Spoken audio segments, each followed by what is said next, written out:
Our next category is category number 8, foreign policy, and an impact on foreign policy as we look at point number 78.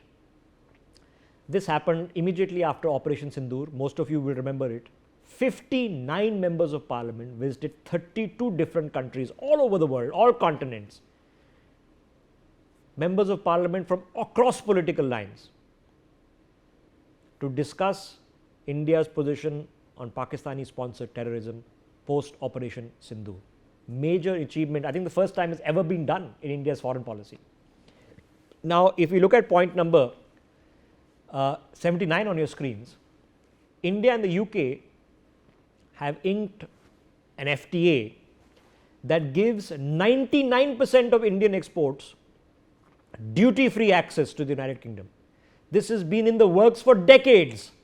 That FTA signed in 2025, and that's not the only one, because point number 80 will tell you that we have launched the MAHASAGAR doctrine for the global south, which is aligning the naval sea interests of a lot of countries in East Asia, in Africa, under this umbrella of the MAHASAGAR coordination mechanism, which has been inaugurated in India in 2025 for countries covering the global south.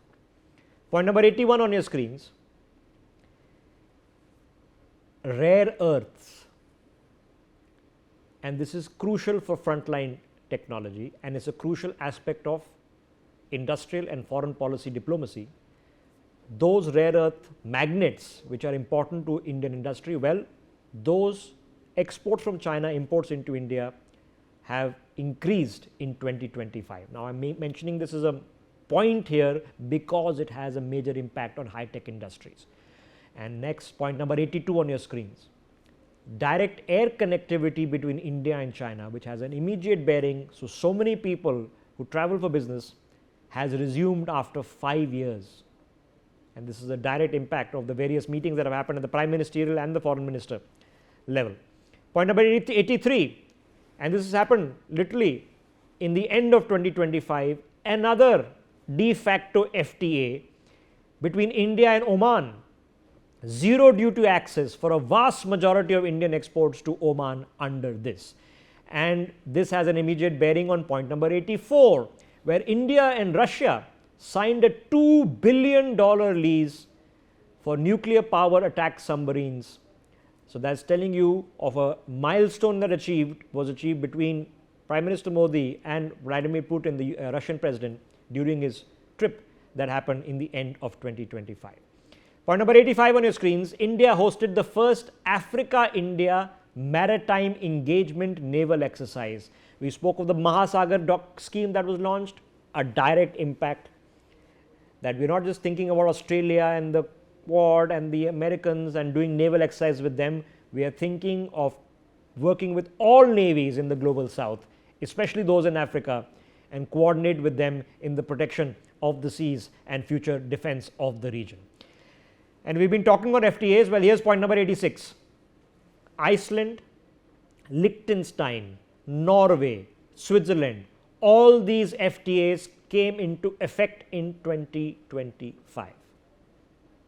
So it's telling you the smorgasbord of countries with which India is now not only signing FTAs but are coming into effect. Point number 87 on your screens. India launched the 25,000 crore export promotion mission. If you are an entrepreneur, a small business owner, and you are making products that can be sold abroad, well, there are 25,000 crores of PLI and other incentives that are being now given to people wanting to manufacture for the world. That export promotion mission hit that 25,000 crore target in 2025. Now, here is the President of India, Draupadi Murmu. She became the first Indian head of state to visit Angola and Botswana.